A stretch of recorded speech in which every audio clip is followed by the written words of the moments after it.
All right. Well, thanks for joining us. I'm here with Joseph of LDS Philosophy, and I have a link to it, his channel, LDS Philosophy. So definitely check that out. And yeah, so thanks for coming on. Go ahead and tell us anything about yourself, and then we'll get to the discussion. Thanks. Hi, and thanks for having me on. My name's Joseph. I'm a student in philosophy and classical studies, and I'm a Latter-day Saint, so I'm here to take the negative on whether divine simplicity is an attribute of God. All right, sounds good. And then what I'm going to do is try to share the screen.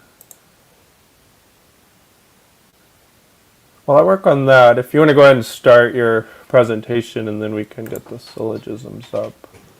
Sure. Yeah. Okay. So just let me know when you're ready for me to put the Word doc I have up that has that information. So yeah, just interrupt whenever. Okay, cool. So I think that divine simplicity, as conceived by most classical Christians, is among the most difficult to defend of all classical Christian doctrines. In using the term, I'm taking it in the way I understand to be fairly standard amongst classical theists, following largely in the footsteps of Aquinas. That is, I take divine simplicity to be a doctrine which asserts of God the following 6 claims, although you could divide it up into more or less claims than I've got it here. This is just a rough approximation. So claim 1, God lacks spatial parts. Claim 2, God lacks temporal parts. 3, God lacks accidents or contingencies or potency. 4, God is not composed of discrete metaphysical or logical parts or of form and matter. 5, God is identical to his attributes. And 6, God's attributes are identical to one another. I present here 2 arguments against divine simplicity understood in this way. While I think arguments could be leveled against most of these 6 claims, and while as a Latter-day Saint I reject all 6 claims, my main argument will be against the 6th claim. The first argument is a standard one from differences amongst the persons of the Trinity, and so I'll refer to it as the Trinity argument. The second, which I call the Semantic argument, will serve as my primary argument. While it's fairly obviously a potential objection to divine simplicity that the predicates we attribute to God cannot be identical to one another, as divine simplicity entails they must be, I think it may be fruitful to make explicit the issues in the philosophy of language which are latent in this objection. I'll first very briefly describe the Trinity argument and then the Semantic argument at greater length. An obvious objection to divine simplicity, as conceived by Trinitarians, is that one can predicate things of one person of the Trinity which cannot be predicated of other members of the Trinity. So, for instance, God the Father begets the Son, but the Son does not beget the Father. For convenience, I'll define 2 theses. First, the simplicity thesis, S, God is divinely simple, and then the parts thesis, P, God has parts. The classical theist aims to establish and defend S, and various kinds of non-classical theists attempt to do the same for P, which I take to be equivalent to the negation of S. For the Trinity argument, we end up with a syllogism like the following. Premise 1, there exists a predicate which is true of one member of the Trinity and false of the other 2. Premise 2, there exists a predicate which is true of one member of the Trinity. If there exists a predicate which is true of one member of the Trinity and false of the other 2, then P, that is, then God has parts. Premise 3, if P, then not S. So if God has parts, then God is not simple. So conclusion, God is not simple, not S. The Trinitarian classical theist is generally committed to 1 and 3. So to there exists a predicate which is true of one member of the Trinity and false of the other 2, and to if God has parts, then God is not simple, which allows him only to contest 2. If there exists a predicate which is true of one member of the Trinity and false of the other 2, then God has parts.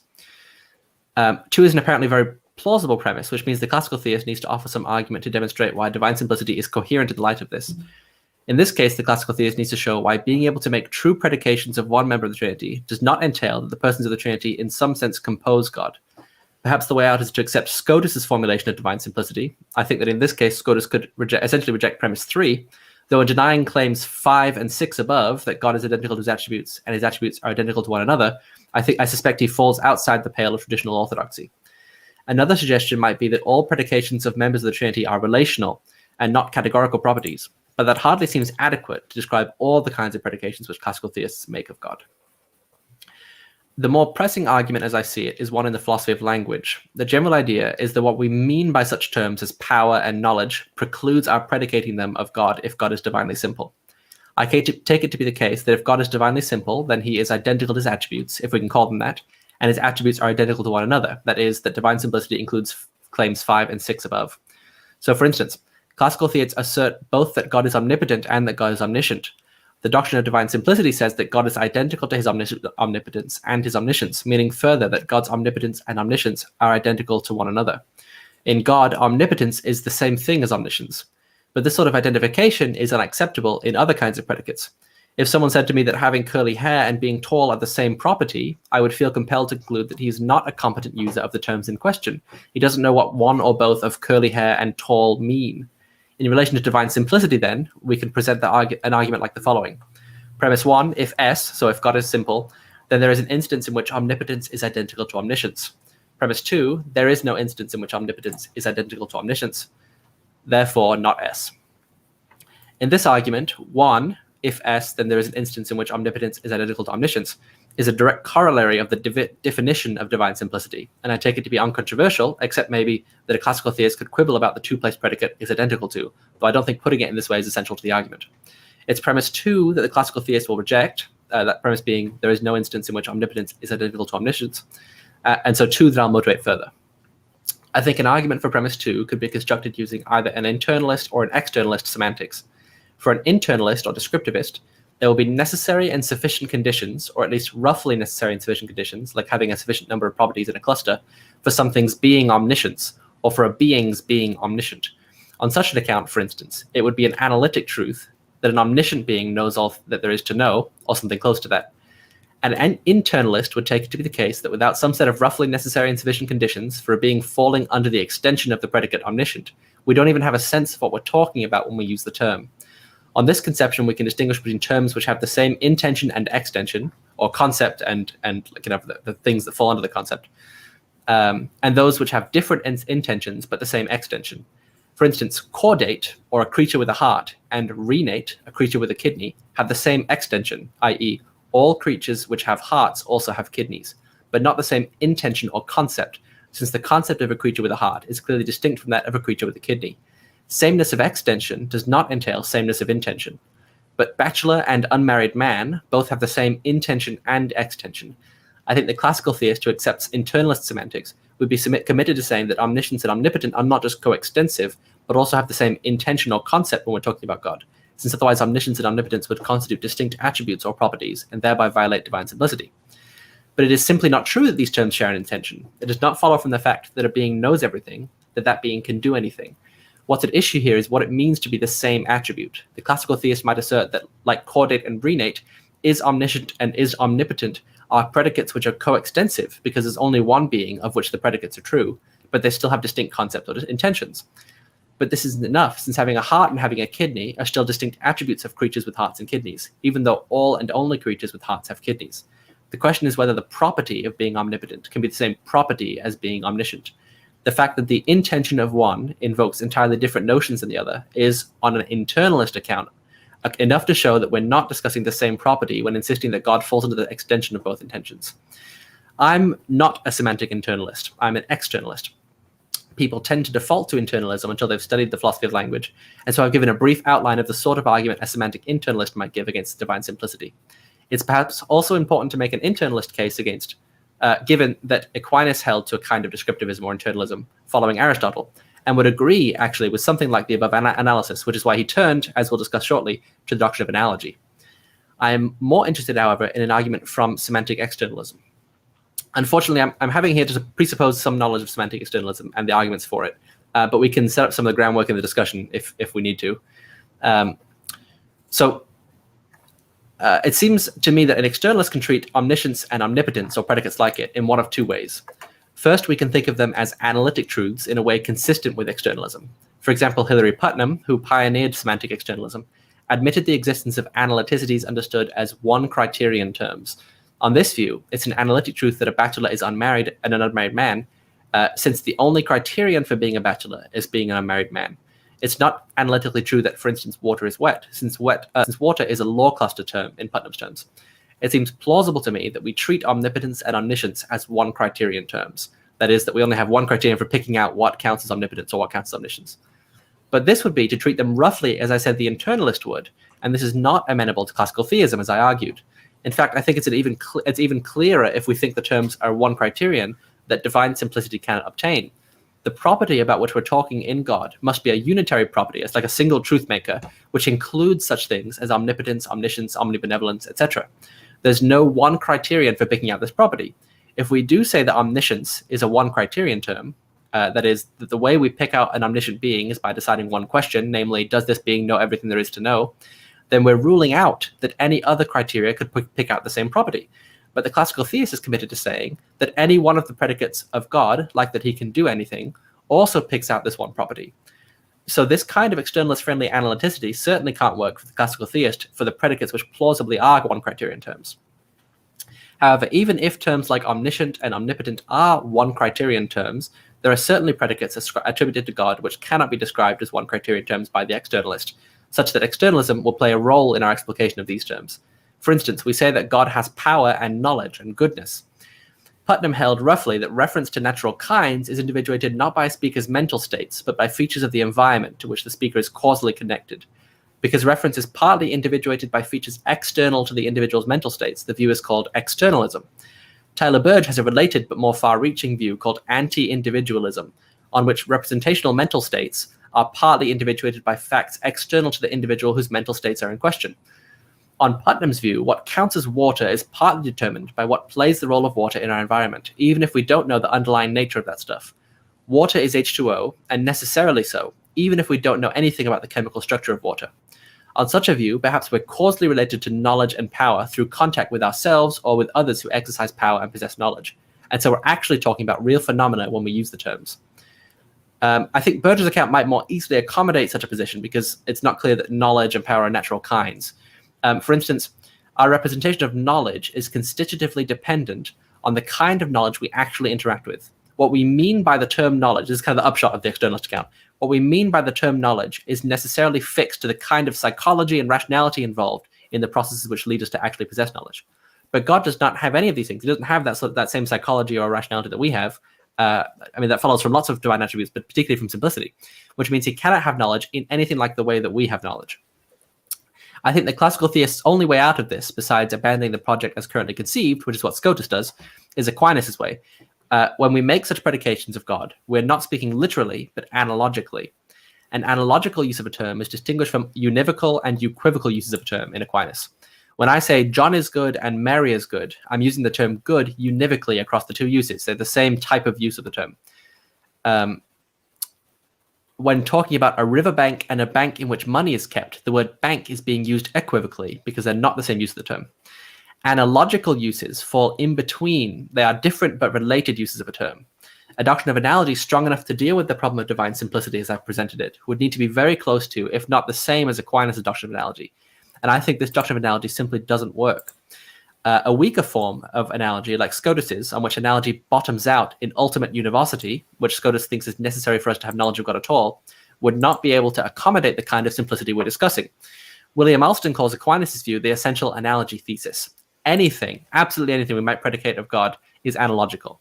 This is a problem because removing all the content we gain from experience from the terms by stipulating that they are analogical, analogical use of the terms when applied to God renders the term totally impotent. As William Alston points out, the terms lack definite truth conditions when used in this way and cannot be used in the sort of theologizing in which classical theists engage. If the doctrine of analogy is correct, it's not at all clear how we fill out the concepts involved in the terms we use to talk about God. This is especially problematic if one rejects, as many philosophers today do, the internalist account of language, which underlies Aquinas' doctrine of analogy. It's not at all clear how an externalist account could accommodate analogy, given, for instance, the conclusions to which externalism leads Putnam on brains in a vat thought experiments. What I'm saying is this: the semantic argument I gave in syllogism form is plausibly sound. To avoid the argument, Aquinas argues that we replace omnipotence and omniscience, the uses in that argument, with analogical counterparts, such that premise 2 is false. But this necessitates a doctrine of analogy with costs that are far too high, or formulated in a way as to not at all be tenable, necessitating as it does that we can essentially not talk of God at all, or if externalism is right, not even have the resources necessary to distinguish between analogy and equivocation. There are three options then, according to the arguments I've given. Accept a view of divine simplicity, which results in contradiction by saying that we literally use the terms, as in like saying that simply that knowledge as we know it and power as we know it are identical in God. 2, you could add the doctrine of analogy to simplicity and prevent ourselves from understanding, from being able to talk of God. Or 3, we could do away with simplicity and analogy altogether. And so 3 is obviously what I'm urging. So that's kind of what I have. And again, I can share a screen that has these these two syllogisms and the two theses and the 6 attributes of divine simplicity, if that makes it easier. And like I said, the second argument, the semantic argument, is kind of my primary argument, but I'm happy to discuss either, at length. Yeah, sure. So I'm having trouble getting the screen share to work, but what you can do you see how there's like a private chat? If you can leave the syllogisms in the private chat, then I'll be able to see them, and then I can just put them in the live chat. Does it work if I... Oh, am I sharing now? Does that work? Yeah, that worked good. Okay, can you zoom in? Yeah. Okay, cool. That was easy. So up here we have... Actually, can you zoom some more? Yeah.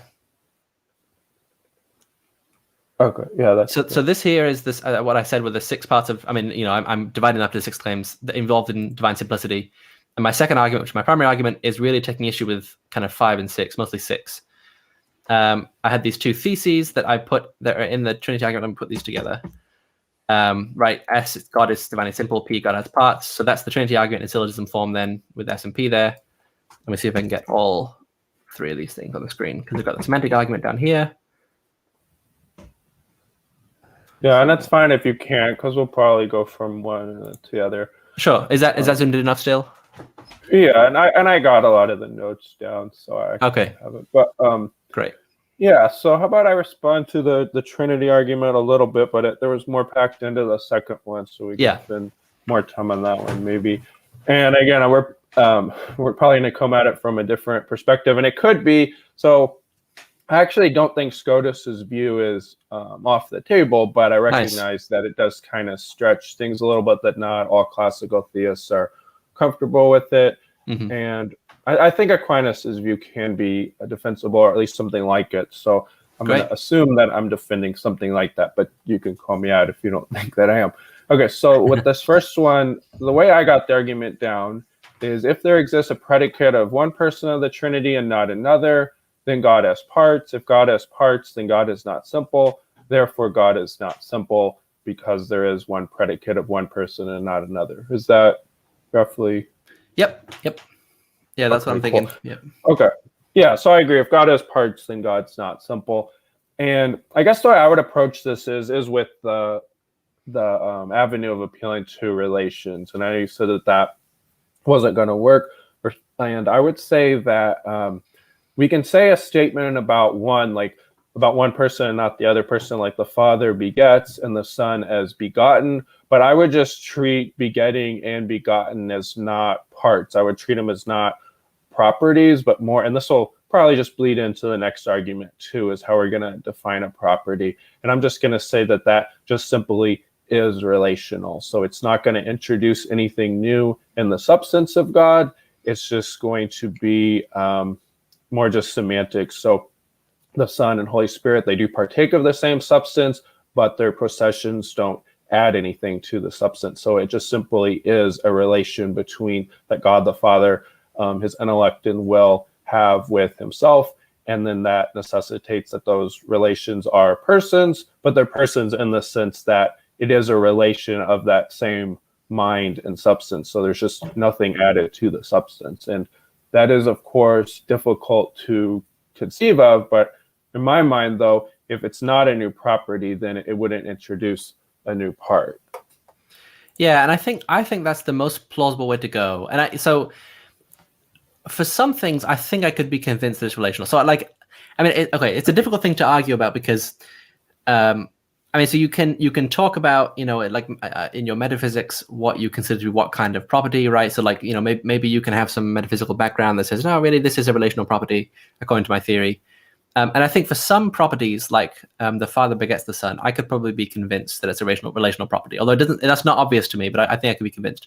But I think there are other predicates. So, like for instance, the Son was incarnate and the Father was not. That's very difficult for me to see how that could be a relational property. Yeah, like if I just think about what constitutes a relational property, that doesn't.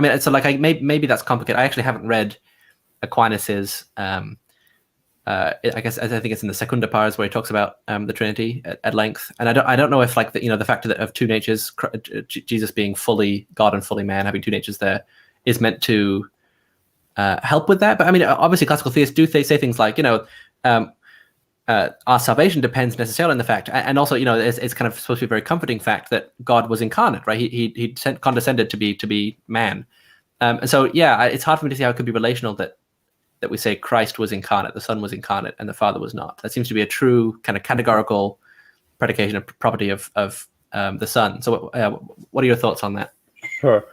Okay, yeah. So the way I would understand it, and again, it could be that other classical theists don't explain it this way, is that I would say it is still relational in the sense that, so the second person of the Trinity has a causal union with a human nature. So it's not that the second person of the Trinity takes on a human mind in the sense that the second person is transformed into a human mind or gets some new ontology added in. It's more like a causal union. So even then, like the second person and divine are causally united with the human nature, and that union, the hypostatic union, is what instantiates the incarnation. But there is no change in the second person or any addition to the personhood. So the distinction then between the Father and Holy Spirit and then the Son is just that the Son's relation is the one that is causally united with the human nature, but not the Father and Holy Spirit, is the way I would look at that. So my understanding of, I'm not super confident in this, but I've heard it said that the Latin view, the kind of traditional view, is that there are not three wills or minds in the Trinity. There's one will. Mm-hmm. And is that your understanding as well? Because I mean, is that your understanding? Right. Yeah. Okay. So it's tricky for me to see what is taking on human form in this case, because I can understand like kind of a center of consciousness becoming incarnate, right, and having this causal connection with a human nature. But it's hard for me to see how you couldn't say if a subset of the persons of the Trinity are becoming incarnate, what part of I mean, that's almost a question. It is. I'm quite begging the question by putting it that way, right? But it seems to be just kind of a related to the fact that it's really difficult to put this point even without thinking it in terms of parts. How can a subset of the persons be incarnate? When the remaining two members of the persons of the Trinity are not incarnate, be incarnate if it's not divided into parts. I mean, conceptually that's very difficult. And that's not a knockdown argument. That's I think more of a kind of an intuitive difficulty in grasping it. But I'll say briefly, I do want to let you respond. I am convinced that there is something to the. So Hilary Putnam has this idea called contextual a priority, where he says if we can't conceive of the negation of a statement, then we're entitled to accept the statement. So, for instance, in the 18th century, it was not conceivable to people in that time that two parallel lines could converge because they only had a Euclidean geometry available to them. Turns out space is non-Euclidean, so it's possible for two parallel lines to converge. But there was no framework for them to be able to conceive of that, so they were entitled to their belief even though it was wrong, because they couldn't specify a way in which the statement could be false. So it seems like in this instance we have similar problems where I don't know that I can specify a way in which certain statements about God can be false, and so it seems I would be entitled to accept those statements even though they would contradict classical Christianity, if that makes any sense. Like, so I don't know how you could negate the statement. For Christ to be incarnate, he has to be a part of and not just identical to the whole God, the Trinity. If God the Father, say, it's not a true predication of him that he was incarnate. So just I'd be interested in your thoughts on that. Yeah. So I guess the way I would look at that is it is the substance of God that's causally united to the human nature. So it is God. So Christ is fully God and fully man. So it's the full substance of God. But the reason why I would look at it's not the Holy Spirit or the Father that are incarnate is because it is that second relation. So Bala and Aquinas, at least in some sense, I look at the second relation as being a relation by way of the Father's intellect, is where it gets the procession of the Logos. And it's that relation is the one that is, I guess, principally acting through the human nature. I mean, I do certainly get that it's kind of odd then, because if they're all sharing the same power and mind and attributes, then why don't you just say, all three persons of the Trinity then are acting through the human nature? And yeah, I don't know how that gets individuated metaphysically speaking, but if we can grant that there are three relations, then in some way that second relation is the one that's principally causally acting through the human nature.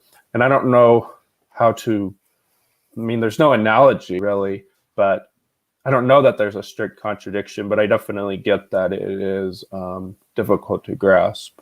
But that's how I would approach it. Okay, yeah. I don't know that I have much more to press here that isn't just kind of repeating the same idea. I mean, so like basically, I mean, like maybe there's something to like, can something be causally connected if it's not individuated, right? Like, how can something that isn't a part of God distinctly be causally connected to something that the other two parts aren't? But I don't have like a theory of causality. I've only read a bit on that, so I don't want to push that without being kind of competent to lay out more there. And I have more thoughts on kind of problems with the Trinity and like freedom and moral responsibility in God as it relates to simplicity. But I don't know that that's not super relevant to what I actually put in the opening statement. So maybe unless you have more you want to say on the Trinity argument, maybe we can spend some time on the semantic argument then, because there is more there, I think. No. Yeah, that's good. Okay. Yeah. So let's go on to the semantic argument, and I'll just kind of give you my quick summary, but I know you had a lot packed in. Yeah, so I apologize for that. I know it's it's fine. That's good. I'm sure there are people who are more familiar with some of that. But okay, so the way I had broken it down. Okay, wait 1 second.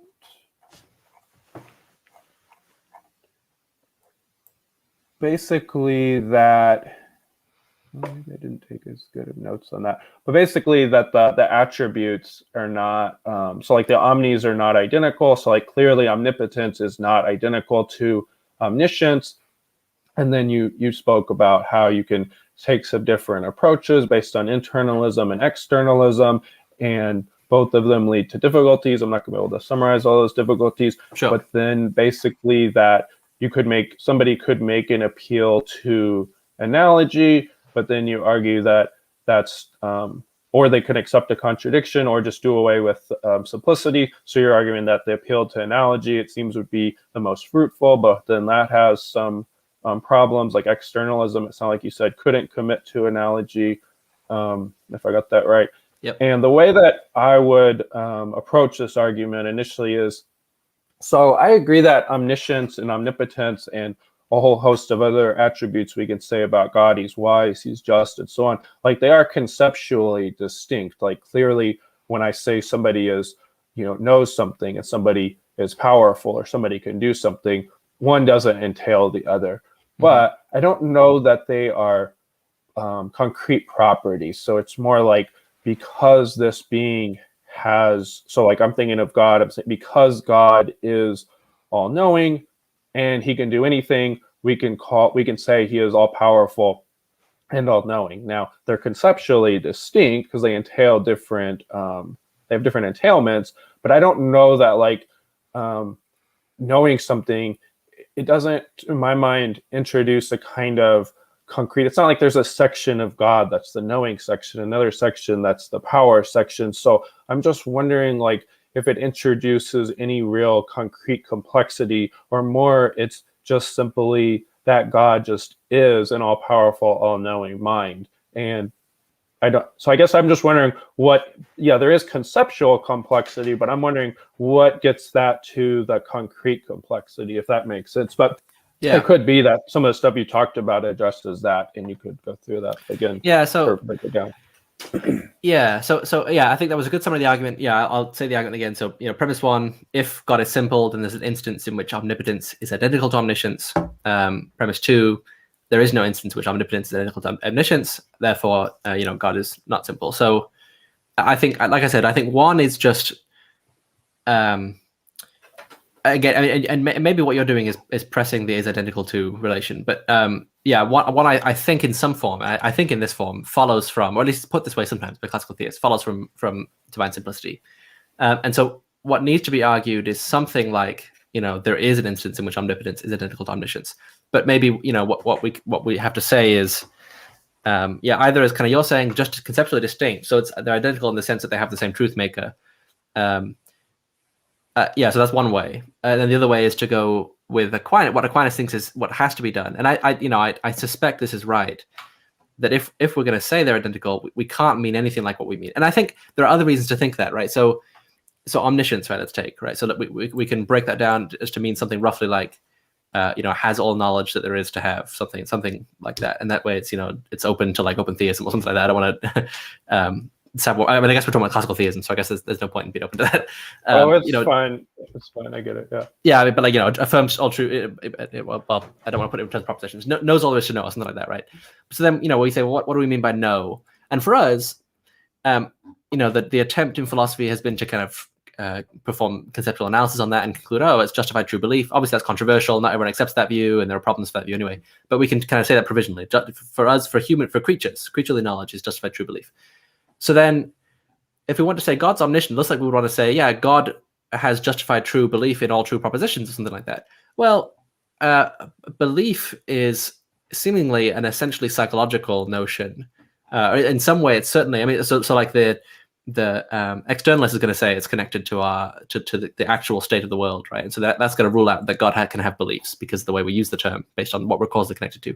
The internalist is probably going to say something similar, just because what we can say about beliefs, what we can say about what it takes to have beliefs, we can't say about God. If it's a propositional attitude, well, God can't have attitudes. He's totally simple. He can't have beliefs. He can't be justified in anything. It doesn't seem to make sense to say he's justified. And so in what sense do we say that he has knowledge at all? So it becomes increasingly difficult to see how we can call it knowledge. And so I think, Aquinas' answer, and I think generally the classical theist's answer is, well, it's not anything like, I don't want to say that. It isn't creaturely knowledge, right? So that's the thing with, it's not a univocal use of the term knowledge.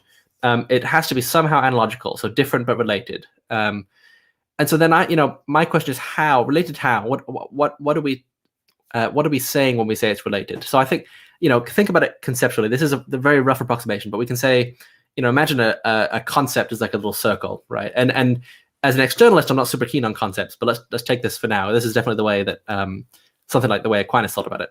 Concept is a circle. So when we say related, different but related, do we mean something like they overlap? Like we have two different concepts and they have some overlap, like a Venn diagram. So there's something in common, but not all of it. Probably that was Scotus's view, right? Because he has to say that analogy bottoms out in univocity. Maybe a subset of the concept we can univocally predicate of God. But Aquinas, as I said, has the essential analogy thesis. Nothing we could say about creatures we could truly univocally say of God. So that means what? How are they related then if they're different and there's no overlap in concepts? Maybe concepts, if we imagine them on like kind of on a field, concepts that are closer together are more related than other ones. But then it becomes, this is really abstract. It's hard to say like what even we're saying here, right? So it's in some cases, there are some days I think where I can't even imagine what we're saying God's knowledge is, right? And the same thing for like when we say God, the members of the Trinity are persons, right? Well, for us, persons have wills, they have desires, they can deliberate, they have beliefs, and they have mental states, all these things. None of that is true of God. So in what sense do we say that God is a person? What are we latching onto? Because again, I don't think we could even say God has a will, because God is pure subsistent being, undifferentiated being, right? He is identical to the act of creation, right? So certainly when we say will, we don't mean it in the same way that we say will when we say it of creatures. And so I think part of the problem for me, if you accept analogy, and it seems like it's hard for me to see how you, even if you're going with the kind of conceptual distinction but one truth maker route, how are we filling out these concepts if it's nothing like creaturely concepts of knowledge and power? And so it's not clear to me in what sense we can say anything about God. Like we can say, there are effects in the world that we say is caused by God, but again, cause, that's not a term we can univocally say that God does that. And so it looks like power, I guess, maybe is the idea. But yeah, so that's maybe I want to get your thoughts on that. That's just so hard for me to say. Once we accept simplicity, we have to throw out everything. Virtually everything, unless you go with like Scotus's limited simplicity. Everything that we have conceptually to talk about God, and so that's just not clear to me what is left for us to say anything, if that makes sense. Yeah. Well, I do recognize that there are some conceptual difficulties with the doctrine of analogy, and I do hold to that as well. But yeah, I guess I'm not as keen on appealing to it, at least yet, in defending simplicity. So the way I understand analogy to work is, so like we could say God has power, but our empirical experiential grasp of like what it means to have power is only of finite agents and such. So since God is so much greater, it's only going to be analogous to the type of power that God has. And maybe that's not everything that Thomist is going to say, but that's the way I understand it, at least. But I don't know that I would need to appeal to analogy under at least the defense I was giving. And I know you had said like there could be the one truth maker view. So I guess that's what I'm kind of interested in pursuing, because, yeah, I mean, yeah. So if you could say more about that, like what would be the difficulty with that type of approach? Yeah. And I think you're right. It does seem, from where I'm sitting now, to be different than an appeal to analogy. So maybe we can try to work out what it is to say that they're conceptually distinct. So, okay, so I'm imagining there is this one property that is God, right? Again, like in terms of truth makers, there's one truth maker, and then we have a bunch of ways of talking about it, right? So so immediately that brings to mind for me Frege's distinction between sense and reference, right? So for him, a reference is the thing out there we're kind of latching onto, and the sense can be different ways of looking at it, right? So a really good way to think about it is 8 and 2 times 4, right? So they're equivalent.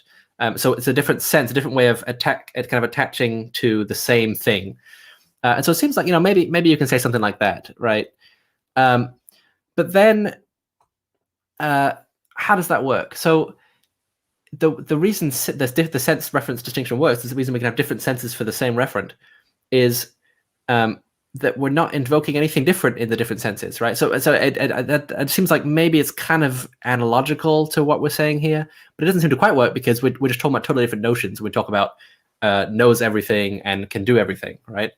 So that's tricky. It's not quite like a sense attaching to a reference, right? So then what are we saying? Like there's this concept of this one property of God, and we can kind of analyze it into subsets. Well, then immediately that sounds like parts of the property, right? That we can divide it. So like for us to talk about having all power or having all knowledge at all, it's really hard for me to see how that couldn't attach to something in this one property. But once we say that it's at all true that we can say of God that he's omniscient in kind of any sense. I don't know. I don't know. It's hard. It's very hard for me to articulate. Having one truth maker there makes it tricky to say. So you can kind of think of it as like a conjunction of predicates, right? Like one truth maker that's conjunction, so like it is omnipotent, is omniscient, is all good. But that looks like parts immediately. So it's hard for me to say how the truth maker could, maybe this way it's good, but how the truth maker could be making these predicates true at all. If it doesn't divide into parts that correspond in some way to these predicates,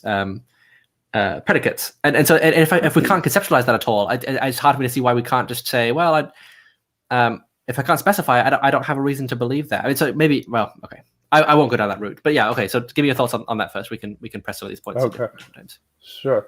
So I guess the way that I'm looking at it is something like if I said, like, Mickey Mouse is a cartoon mouse, and Mickey Mouse is the creation of Walt Disney, and Mickey Mouse is funny, and Mickey Mouse, like, and maybe those aren't all equivalent, but there is like a substantial equivalent to my mind between the first two. There is a conceptual distinction, but it's not that like saying Mickey Mouse is the creation of Walt Disney and Mickey Mouse is a cartoon mouse. Like, it's not like Mickey Mouse attains these new complexities. He doesn't gain a new attribute or something. It's just a correct statement, we could say. So if I say God is all powerful, I'm ascribing a true statement to God. Like, God can bring about any logically possible physical state of affairs, or God is all knowing. God knows every logically possible knowable truth.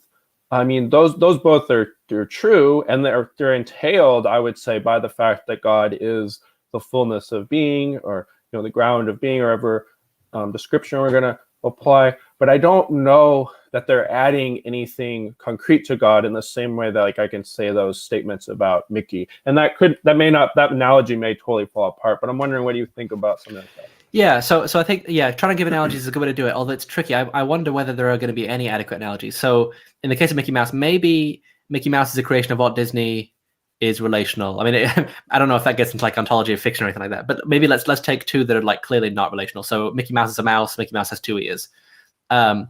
We have here two ways of describing Mickey Mouse, but Mickey Mouse isn't simple, right? So it seems like those are two distinct properties. We have the property of being a mouse and the property of having ears. And so the fact that we're invoking different notions in the descriptions of non-relational properties, it seems like immediately we are identifying complexity in Mickey Mouse, right? The fact that he has ears is a different fact about him than the fact that he's a mouse. And so that's what's hard for me, is that I don't know that we have any sort of way of getting a grasp on what it is to say that they're conceptually distinct, but it's totally simple in this way if it's not a relational property, right? So let me use a non-fictional example then and see, like, what if I say, Babe Ruth is, the third hitter for the Yankees, and Babe Ruth is the right fielder for the Yankees. Like, those are clearly conceptually distinct, but I don't think either of them add any new ontology to Babe Ruth. So, but Babe Ruth's abilities do entail those things. So I'm wondering, at what point does different entailments entail different parts? Yeah, that one, I'm wondering if they're relational properties still. So like he fulfills a certain role on a team. I wonder if that's relational. You see what I'm saying there? Because if we talk about physical traits, I mean, and maybe that's just not the best kind of example for you to talk about physical traits. But if we do say something like Babe Ruth has two ears, Babe Ruth has two eyes, right? We're identifying some kind of complexity. That would be complexity. Yeah, right. That would be. But so I wonder if sorry, go ahead. Well, any analogy, and I agree, like any physical analogy is going to break down because anything physical is going to be distinguished by spatial, temporal parts and such. But like if we're talking about something immaterial, in the case of a divinely simple being that's not temporal or spatial, I don't know. I guess it just seems like in my mind that the attributes are going to be more like entailments. Like if I imagine myself without a body, like I could say I can read and I can I don't know, something else, like I can float around the room, or I don't know. Yeah, that might be a better kind of analogy. So we can give entailments. I think you get it, but yeah, go ahead. Well, yes, okay, so maybe we can give pretty direct analogies, so like almost literal analogies. Babe Ruth has knowledge and Babe Ruth has power in the sense of the capacity to act or something. And there, I think that looks like, so it's not a physical material thing, but I think I don't know how we can avoid saying that's complexity, right? So we are talking about, I don't know how I want to cash out knowledge, a capacity for understanding or something, right? Or like he has propositional attitudes, and it includes, it's partly relational if truth is a condition for knowledge, but we are talking about some capacity or attitude, propositional attitude he has, and then power, if that, and there are lots of different metaphysical ways of cashing that out, right? But we could say, in terms of maybe an Aristotelian kind of dispositional thing where he has like this certain kind of disposition in him, and those are distinct, right? That his capacity for knowledge, his capacity for power are complexities in him, and it's not physical, right? And these aren't relational properties, and so if we take these direct analogs and we apply them to God, it's hard to see how that doesn't immediately introduce complexity in God. And again, maybe the answer is just okay. So I should say that's where it feels like analogy has to come in. So yeah, like give me your thoughts on that. Okay, yeah. So yeah, I'm still attracted to not going the analogy. And I know it seems at least like a lot of Thomists go the analogy route, and I think that they shouldn't, but maybe it is the better move. I don't know, but so I think you define power as kind of, or you said that could be understood as like a kind of disposition. I would agree with that, or that makes sense to me. And knowledge or knowing, did you say that's kind of like a rational, like cognition or apprehension? Yeah, I mean, however you want to put that. I mean, like, so like, okay. I think standardly people say it's a type of propositional attitude, but that's controversial. So, whatever way you want to put that, Yeah, it's hard for me to see. Like, we're just not going to say that power and knowledge are identical in humans, right? We're never going to say Okay. that. Yeah. I guess I don't know. I'm still inclined to think they're conceptually distinct. So, like, certainly, like when I move my arm, that is, substantially distinct from my thinking, but that's because I have physical parts. But like if I know how to solve a math problem and I have the ability to excuse me, cognize like how to write it down, or I can will the answer. I don't know that does entail a complexity within me. And I recognize there can be divergent intuitions. You could say, well, clearly they're distinct, there are parts. I'm just not inclined to think that does entail parthood, and that could just be an intuitional disagreement there. And it could be that because I'm already committed to simplicity that Sure. I'm not going to grant it. But I guess I don't feel like I would have to go with it. Yeah, so maybe it'll help if we try to break down what we are saying when we say knowledge and power. So yeah, so you give a good. I think it's good to think in terms of explicit examples, right? So I have the knowledge that 2 + 2 = 4, and I have the power to write that down. Let's say, let's take those. What are we invoking when we say that, right? So I have the knowledge that 2 + 2 = 4. Well, it seems like immediately then, if we're going to accept the justified true belief account of knowledge, we're going to be invoking notions of belief, right? And so then belief maybe is so on the internalist account. Maybe we have necessary and sufficient conditions for what counts as a belief. On the externalist account, we're causally connected to, maybe, Putnam's account really just is works for natural kind. So on the anti-individualist account, maybe, our representation or belief about beliefs, our mental representational mental states, are causally connected to things in our environment and to the way the terms are used in our environment. And so that's kind of fixed. And so belief is like a thing, right? So if we say I know 2 + 2 = 4, I'm invoking the notion of belief, which now means I'm kind of presupposing that there's a psychology and there's rationality there, right? If I can have beliefs. And the same thing with writing down, I'm presupposing that I have a capacity to will to do that. And so then suddenly my will is distinct from, my knowledge or whatever. And so it seems like the background notions necessary to be able to actually say what we're saying here, or to break down what we're saying, is always going to lead to complexity. And so that's where it kind of feels like even your conceptual distinction view will struggle to say what it is we're saying about God. It kind of feels like it's creeping towards the problems that I've outlined with that analogy. But maybe you disagree there. Maybe.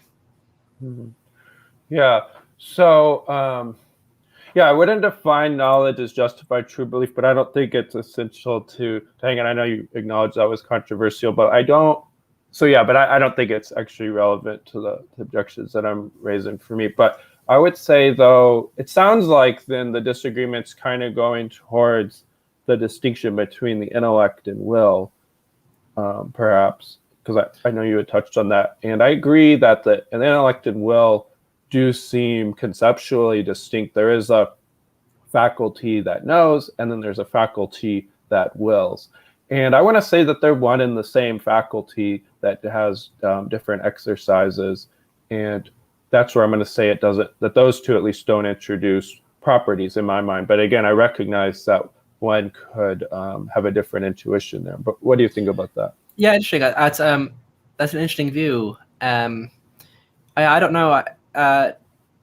Like as a Latter-day Saint, we kind of have this view that we're not really. I think we're not dualists, but there's some sort of pre-existent intellect that God kind of organized and put into bodies.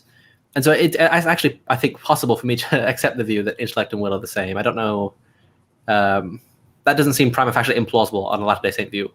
But I think we could just construct the same argument with two things other than knowledge and power, right? And then I think we're still going to run into the same problem. That seems like a fix for that particular case, but it's not going to be a general fix to the problem of whether we're introducing conceptual and kind of property distinctions. Okay. Yeah, I mean, you could run it again, and I mean, honestly, I would make similar moves again, I imagine. But one thing you did say that I think is important to touch upon is you said God's, and I know this will get into another rabbit trail, which we may have to have another discussion on or something. But the idea that God is equivalent to his act of creation, and that's kind of where I disagree with Thomas, depending upon how that gets cashed out. So I think, so kind of going back what I was just saying about the intellect and will, that there are different functions in a sense that flow from, the one entity, and we could say like, well, that's the intellect and that's the will, but I'm looking at it more as conceptual. So I look at God's actions as being like that. It flows from this singular mental source, but I think the actions though have to be contingent, and I don't ascribe the actions as being identical to God. Rather, they're contingent things that God wills. And I would say the same thing about myself. So I wouldn't appeal to analogy to defend that. But so I think under that view, I wouldn't say that God is his act of creation.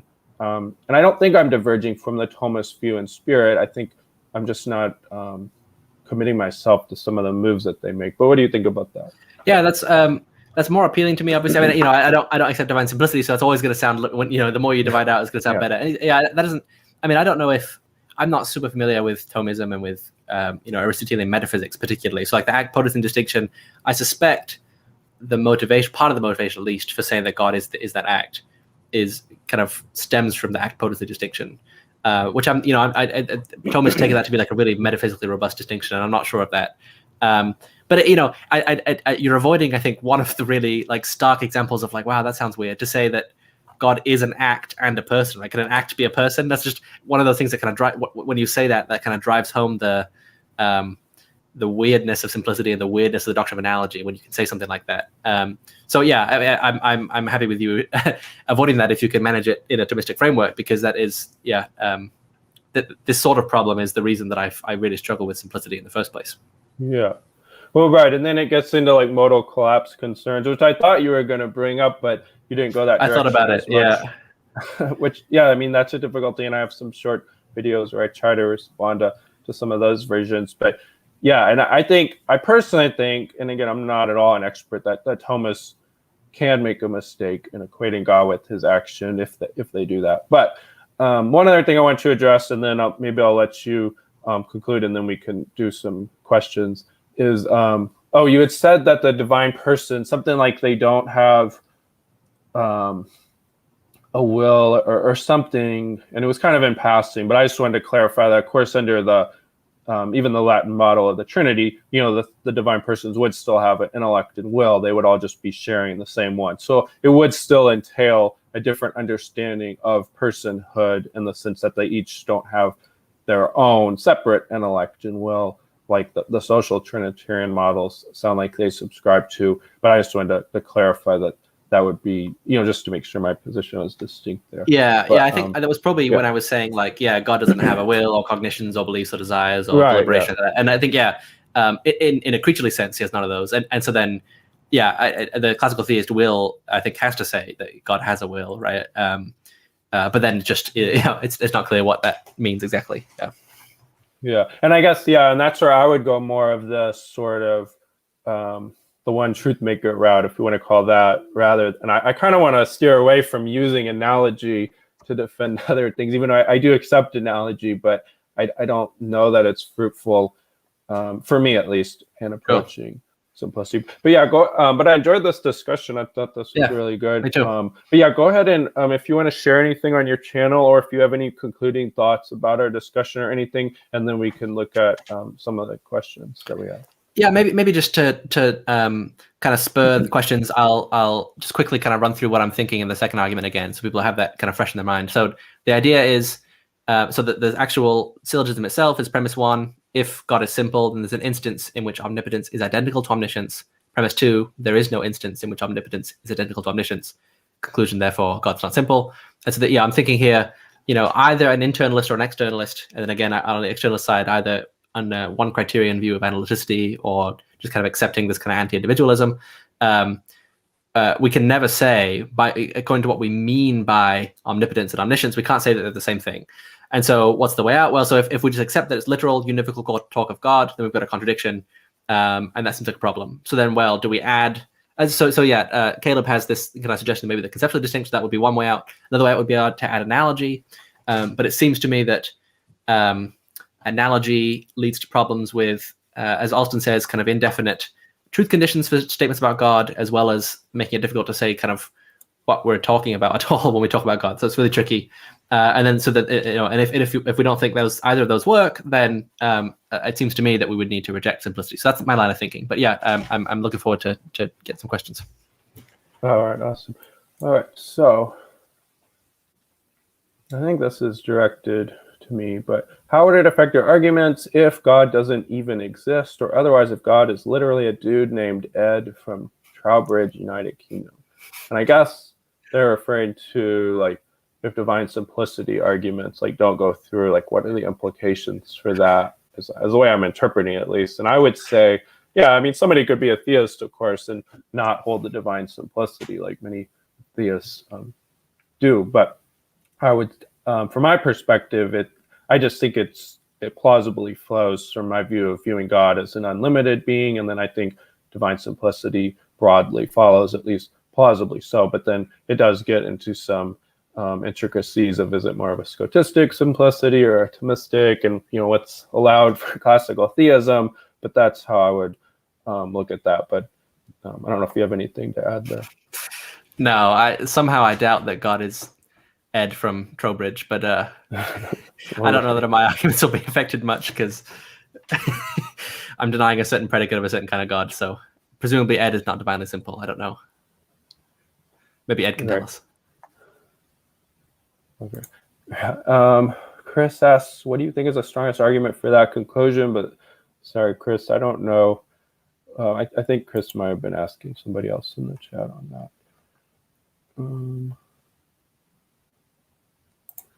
Apologetic squared. So I think one is a tautology, because is God the Father is a predicate, but I'm not totally sure. Sorry, I don't know exactly what he's referring to there. Yeah, I presume if you got one there, one of the syllogisms. Yeah, I don't know if he was saying my view is tautologist or saying. Oh, yeah, we can bring it up if you want to pull it back up. But yeah, I can share it again. Yeah, I presume that's on the Trinity argument. Is that right? Yeah. So like, there exists a predicate which is true of one member of the Trinity and is false of the other two, is the first predicate. So you're saying, let me try to think of how his objection is going. It's tautologically true to say God the Father has some predicate which isn't true of the other two, because we're already including a predicate that's true of only one and not of the other two. Is that what you're saying? Because I imagine we could avoid that. We could. I mean, maybe I'm not sure. Maybe the tautology kind of helps my view, right? If we already have a predicate that's true of God, of God the Father. But I think we could probably phrase it in a way that's just relational, right? So like the first member of the Trinity, maybe that's a relational property. And that way we could talk about God the Father without presupposing that we're applying predicates to him that don't apply to the other two, if that makes sense. Yeah. Yeah, and I mean, he's not a fan of divine simplicity, so right. He may be on your side there. So, okay, how can you ever say anything about a subset of the Trinity without automatically rejecting simplicity? Every statement would just be about the entire set.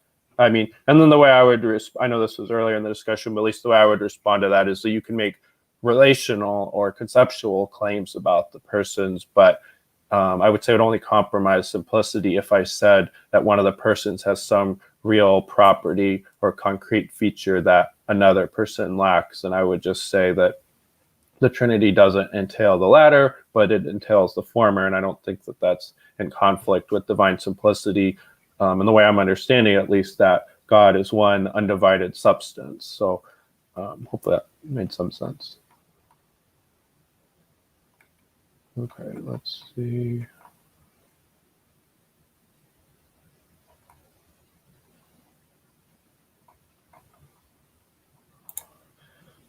Which is better, Cerberus or Mickey Mouse? I think that's my joke. Probably Cerberus is a better analogy. Mickey doesn't have 3 heads. Maybe John Cena, I don't know. The analogy route seems problematic because it seems to be a theology that it's, and I would just disagree with apologetic squared, because I mean, I think it gives you a partial understanding. Honestly, I think like at one level I get why the doctrine of analogy would be pushed back on, because it seems kind of odd, and I feel sympathetic with Scotus' view of univocal language and saying that God is like infinite. At least that's my understanding of it. But then another level, it's like, but if we're talking about features of God and we only are acquainted with finite instantiations of those features, then it seems like it would be an analogy, at least for like concrete features. So I still am partial with the doctrine of analogy, but I don't know if you have thoughts there. Yeah, I mean that's basically the worry that I laid out in my opening statement. It's William Alston says in his paper on this, as I said, it seems like the essential analogy thesis, saying there's no kind of univocity at the basis of our analogical talk of God, leaves us with indeterminate truth conditions for statements about God, and it's just not adequate for theologizing. Like, and you can kind of get that sense. I think Caleb, you were kind of saying you can kind of feel that a little bit, where like, yeah, if we get rid of everything that we talk about, like everything we say, especially if you're like an externalist, like or an anti-individualist like Burge, is like connected to the actual world, to our creaturely, in these kind of classical theist terms, to the creaturely level, right? So anything we say about knowledge or power or goodness, there's nothing left. We kind of strip away what we know, and then there's nothing left to talk about with God. So I have that same worry. That's definitely on my mind in talking about analogy. All right, and then I asked if you believe in infinite divine entities. And I don't know if this has something to do with your LDS theology, or I don't know if that's what he's talking about.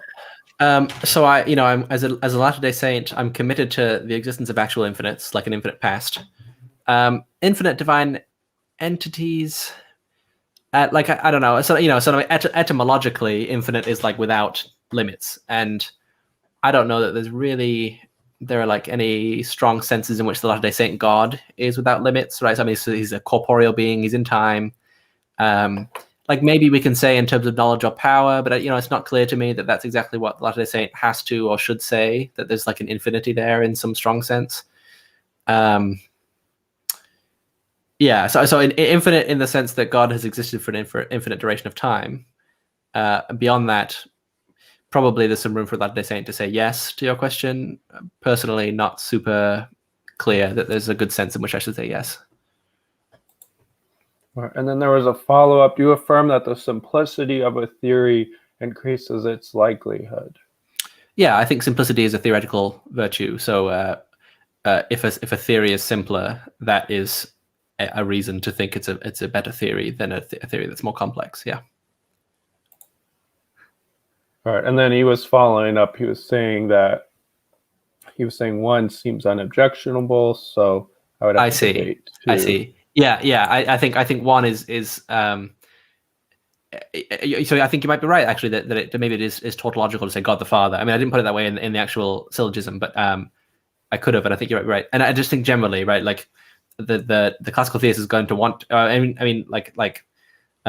Creedally is going to be committed to saying there are predicates we can predicate things of Christ, for instance, that we can't of God the Father. The Son is begotten by the Father. The Holy Ghost, the Holy Spirit proceeds from the Father and the Son. Sorry, Orthodox Christians. And so they're always going to want to say that we can predicate things of one person of the Trinity that we can't of others. Right. And then again, I would say that I would I don't know. So I don't know if I would take an issue then with one or two. It would be more like, how do we understand one? Yeah. Is more what I would say. Because I mean, I'd have to grant if God has parts, then God's not simple. So I'd want to cash out whether predications entail parthood, which was what we discussed, of course. Yeah. And then it looks like this is the last one. Okay, so going back to the other one, I think he had a video on this, so I knew what he was referring to. But yeah, do you mean an infinite amount of divine? Yeah. Okay. So my understanding of what you're referring to here is Joseph Smith has this famous King Follett discourse, where it seems like it's now it's controversial. There's a Latter-day Saint philosopher who thinks that we can interpret this discourse differently, but it seems like it's saying God had a father, God, and that God had a God in turn, and so then it seems to suggest that there's an infinite regress of gods in the Latter-day Saint view, and I would say that's the majority view amongst Latter-day Saint laypersons. Most lay Latter-day Saints believe, on the basis of kind of the cultural understanding that's come from that address, that there's an infinite regress of gods. I'm like pretty tentatively, very tentatively, I would say, reject the view.